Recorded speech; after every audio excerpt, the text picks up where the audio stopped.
We're going to start with a pretty special guest. Markos Moulitsas, the founder of Daily Kos, and now the author of American Taliban, How War, Sex, Sin, and Power Bind Jihadists and the Radical Right. How do you like that for a controversial title? All right, Markos, welcome to the Young Turks. Glad to be here, Shank, and thanks for that promo. I subscribed to your Twitter feed. I wasn't following you. I don't know why. All right, God bless. I like that. Took care of that little problem. All right. So listen, it's a fascinating book. First, let's lay out the case, and then we'll get to some criticism you've had over the book, which I find interesting. Why do you think our right wing is connected to the right wing in the Muslim world? Look, I spent the last 9 years, as I'm sure you have as well, hearing these right-wingers, conservatives, telling us that we want the terrorists to win. And it's always infuriated me because the reasons I do not like Islamic jihadists are the same reasons I do not like American conservatives. I mean, they fetishize guns. They think violence is a solution to their problems. They want to impose their rigid ideology on the rest of us. They're hostile to women's rights. They hate gays. They're afraid of knowledge, science. They reject education. They have weird hang-ups about sex and bizarre approach to dealing with culture. So, when you go down the list on social issues, really there isn't that much difference, there isn't that much daylight between them as far as what their values are and what they hope to accomplish.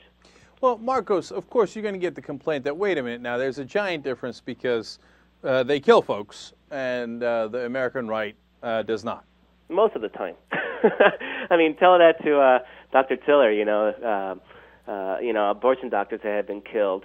I talk about in the book several instances of these Glenn Beck type fanatics crazed by the election of Barack Hussein Obama, went out and shot cops up, shot people up, and so they are prone to that violence. Now, the difference is, of course, that I'm not saying the American Taliban is exactly like the Islamic Taliban. I mean, we have a system, a constitutional framework, system of laws that constrains the worst excesses, but these people are violent prone. There's a reason that there's a national shortage of ammunition that has been going on since Obama was elected. I mean, there's a 6-month backlog on ammunition right now because people have been hoarding it, getting ready for the coming war. And you got militias, you got the Minutemen on the Arizona border with Mexico. I mean, you've got these groups who are prone to violence, and let's look at the Senate race in Nevada, where you have Sharon Angle, who is running against Senate Majority Leader Harry Reid,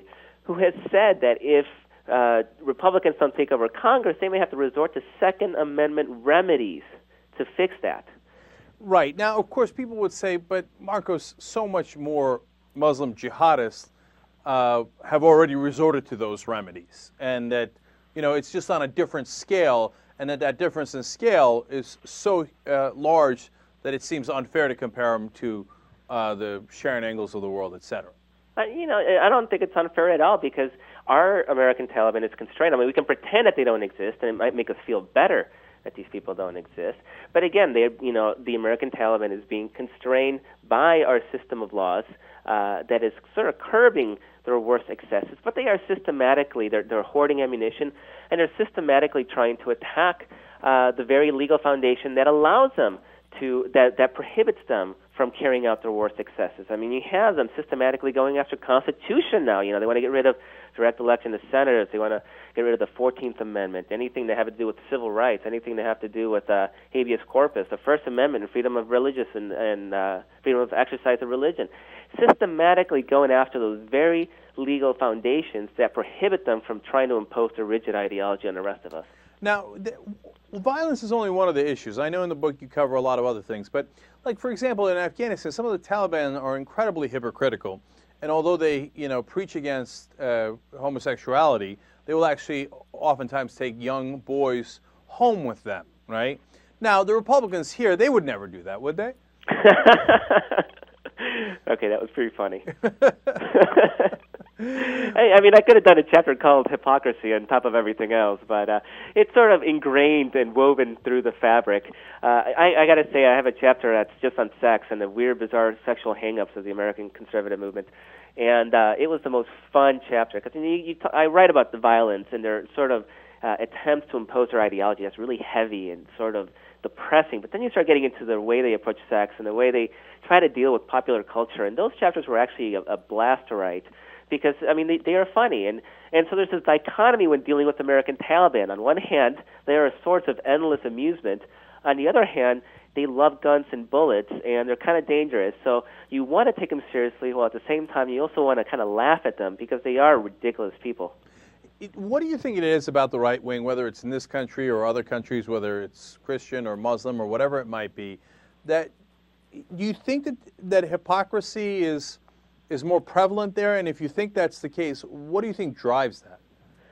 I don't, I don't know, everywhere. I mean, I think the hypocrisy, it's driven by, actually, now that I think about it a little bit, it's driven by sort of their certitude in their righteousness and their rigid ideology, right? Because as liberals, we acknowledge we may not have all the answers, or what's right for me maybe is not right for you, and we're cool with that, right? For these right-wingers, it's not okay, right? So you have this story that just came out maybe a week or two ago, where Newt Gingrich's old wife confronted him while he was running for Congress on a family values platform while he was having an affair with her.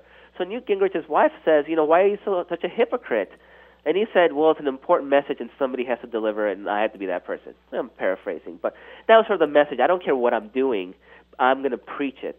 And rather than acknowledge that we're sort of frail, moral creatures as humans and we make mistakes and sometimes it just happens. I mean, here was basically Newt Gingrich saying, you know what I'm doing is technically wrong, but I subscribe to this rigid ideology, and I'm going to keep preaching it, even though I actually won't try to even live what I'm trying to voice on everybody else.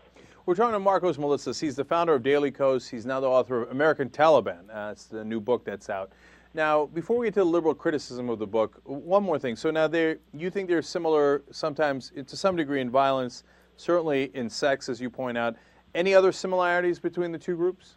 Well, ultimately the book is about the goals and their values. How they get there is obviously different because it's a function of the societies that, we have here and in the Middle East and elsewhere. But the goals are the same. I mean, the goals are to keep women from being active partners in their societies. They want the male to be sort of the dominant sex.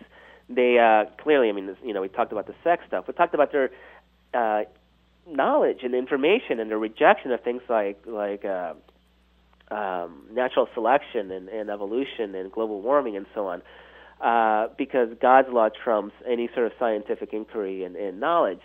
And then there's the notion, like I said, that violence is actually a solution to those problems, that's actually an adequate way, which actually speaks, I think, to a disrespect for democracy, because they decide what's best for people. They don't want to let people decide for themselves.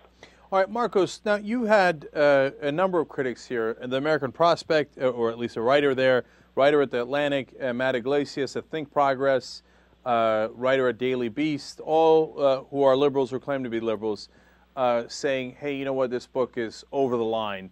Iglesias said it was lying to the choir, and the American Prospect wrote that it was feeding into the same thing that the right-wingers do, calling our opponents terrorists. How do you respond to that? Yeah, I call these people weenie liberals. I mean, these are people who are afraid to throw a punch and sort of make very stark what we're facing up against. I mean, they think that making the well-reasoned argument with the flow charts, with the embedded Excel spreadsheets, will somehow get people to understand. So they're talking about healthcare bill, and they're talking about exchange councils, and you have the right wing talking about death panels, right? I did not resort to lying about anything. Nothing in the book is false, and I was very, very careful with that because, of course, us people on the left are held to a different standard than our right-wing colleagues, right? They can lie with impunity. We can't. I don't want to lie. So it wasn't something I did that was difficult to do. But I was very, very careful to be completely solid on the facts. And ultimately, I mean, even like Matt Iglesias, who's, he's got the vapors because, oh my God, how dare you call him the American Taliban, concedes in his argument that yes, there are similarities in their militaristic worldview and the way they treat women and so on and so forth. But, he says, and I don't remember his exact argument, but it's, and culture isn't cutting anybody's head off.